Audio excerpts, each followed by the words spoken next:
बदलापूर येथील लहान मुलीवर झालेल्या अत्याचारासंदर्भात शिवसेना ठाकरे गटाकडून लालबाग येथे आंदोलन करण्यात येते। तर बदलापूर येथे 2 लहान मुलींवर झालेल्या अत्याचाराच्या निषेधार्थ आज लालबाग येथील भारत माता सिनेमाजवळ ठाकरे गटाचे निषेध आंदोलन करण्यात येते। तर सरकार आणि पोलिसांच्या विरोधात ठाकरे गट हे आक्रमक झाल्याचं पाहायला मिळते। दुराचारी सरकार, अरे खुलेआम बलात्कार, अरे खुलेआम बलात्कार, अरे नको आम्हाला 15चे बलात्काराने द्या फाशी, अरे नको आम्हाला 15चे बलात्काराने द्या फाशी, अरे नको आम्हाला 15ची बलात्काराने द्या फाशी। दुराचारी सरकार, हाय हाय, दुराचारी सरकार, हाय हाय, निष्क्रिय सरकार, निष्क्रिय सरकारचा निषेध असो, अरे खोके सरकारचा निषेध असो, अरे खोके सरकारचा निषेध असो।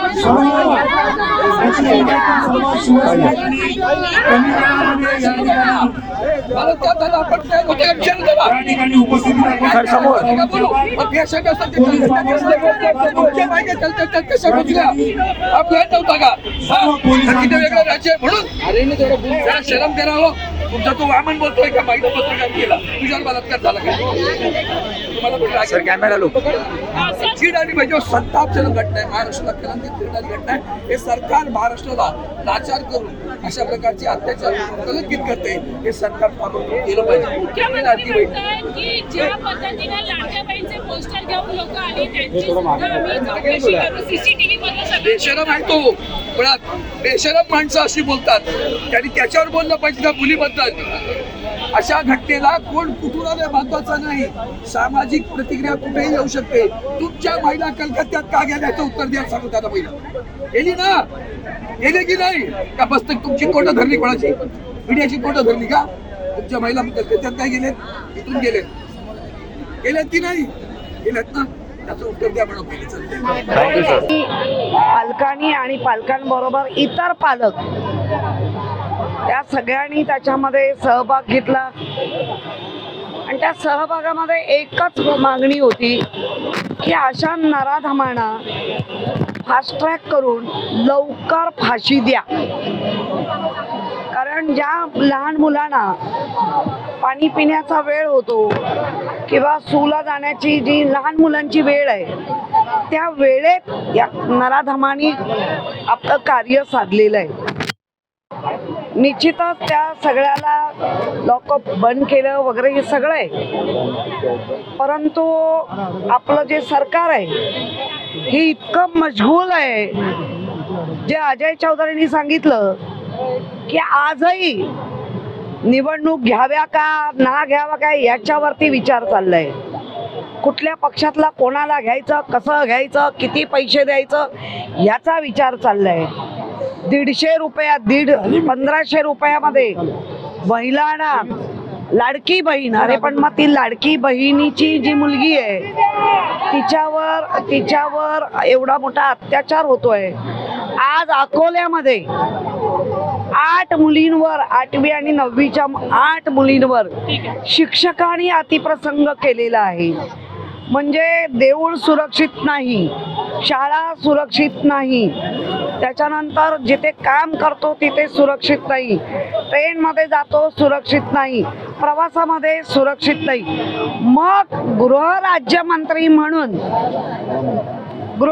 म्हणून जो अधिकार आहे त्याचा वापर कधी करणार आहेत? ताई, आणखीन एक मुद्दा या दरम्यान पाहायला मिळतोय। स्वतः मुख्यमंत्र्यांनी असा आरोप केलेला आहे की लाडक्या बहिणीच्या नावाचे पोस्टर असतील किंवा ज्या पद्धतीचा क्राऊड त्या ठिकाणी काल पाहायला मिळालेला होता, त्यांना कोणीतरी फूस लावून तिथे पाठवले होता, जमवून हा क्राऊड आणला होता।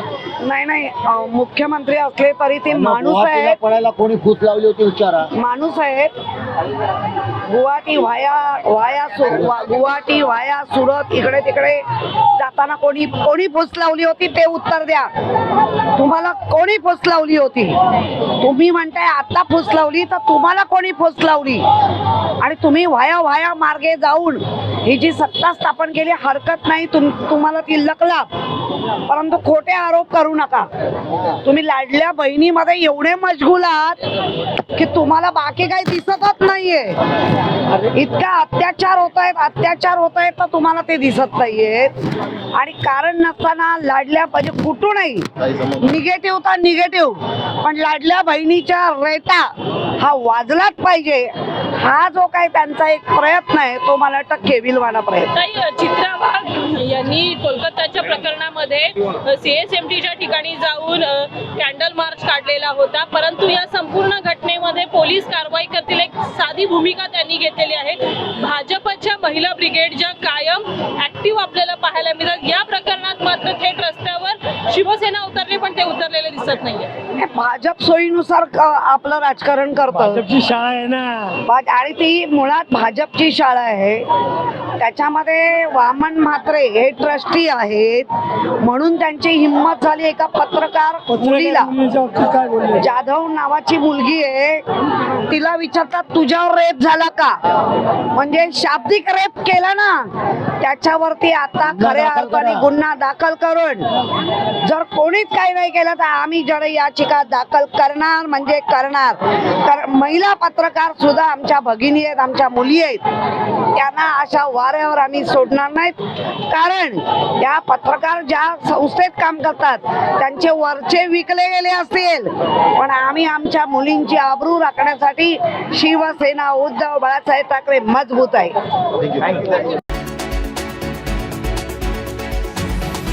स्वातंत्र्य दिनी घडलेल्या निंदनीय प्रकाराबाबत नागोठणे बंदची हाक देण्यात आली आहे, तर नागरिकांनी कडकडीत बंद देखील पाळलाय. स्वातंत्र्य दिना दिवशी साताऱ्यातील नागोठणे येथील एका शाळेतील भारत माता की जय या घोषणाबाजीचा व्हिडिओ सोशल मीडियावर व्हायरल झाल्यानंतर याचा सर्व स्तरावर निषेध करण्यात येतोय. या निंदनीय प्रकाराबाबत निषेध नोंदवण्यासाठी आज दुपारी 12 वाजेपर्यंत बंद पाळण्याचे आवाहन करण्यात आलं होतं. त्यामुळे सर्व व्यापाऱ्यांनी दुपारी 12 वाजेपर्यंत कडकडीत बंद पाळून या घटनेचा निषेध व्यक्त केला. संबंधित युवकांवर कारवाई करण्याची मागणी देखील यावेळी करण्यात आली आहे.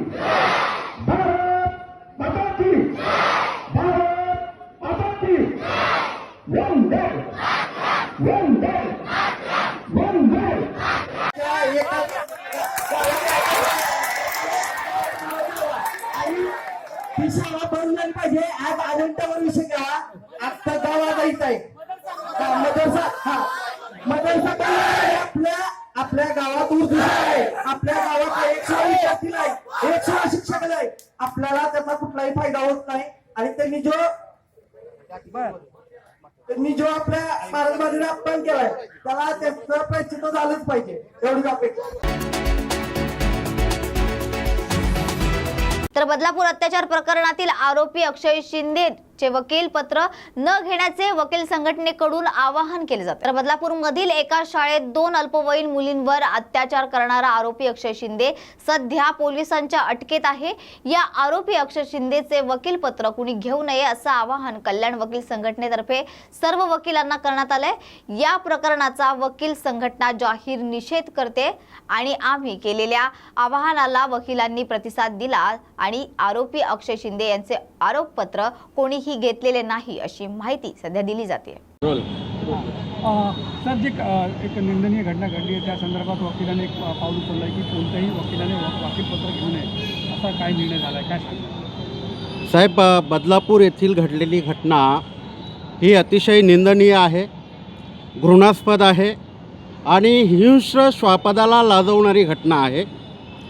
या घटनेचा सर्वप्रथम वकील संघटनेने काल जाहीर निषेध व्यक्त केलेला आहे आणि आमच्या वकील संघटनेने असा ठराव केलेला आहे की या आरोपीचं, या नराधमाचं वकीलपत्र कोणीही घेऊ नये आणि त्यामुळे आज आरोपीला सकाळी 10 वाजताच कोर्टामध्ये हजर केलं.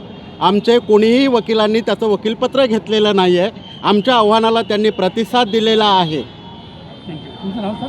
मी ॲडव्होकेट प्रकाश राजाराम जगताप. तर या होत्या आजच्या महत्त्वाच्या घडामोडी. अशाच महत्त्वाच्या घडामोडींसाठी पाहत रहा न्यूज मराठी 24/7. नवा भारत, नवा विचार.